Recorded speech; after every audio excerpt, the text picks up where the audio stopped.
சில சந்தர்ப்பங்களில் ஜனாசாக்களை கொண்டு வைத்திருப்பீர்கள்.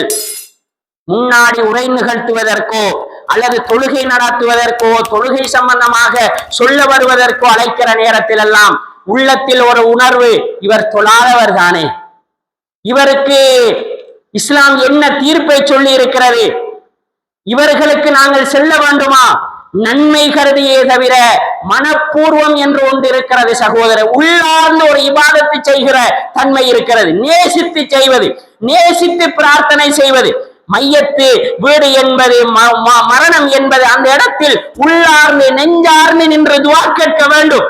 ஆனால் தொழுகை இல்லாதவர்கள் முன்னாடி நிற்கிற நேரத்தில் கடமைக்காக பொறுப்புக்காக வேண்டுமானால் தொழுகை நடத்துவதோ துவா கேட்பதோ என்ற ஒரு பகுதி தான் இருக்கிறதே தவிர உள்ளார்ந்து நெஞ்சார்ந்து யா அல்லாஹ் இவருடைய பாவத்தை மன்னித்து விடு என்று கேட்பதற்கு மனதிலே எண்ணம் இல்லாத அளவுக்குத்தான் பெரும்பாலானவர்களுடைய ஜனாசாக்களை நாங்கள் சந்திக்கிறோம்.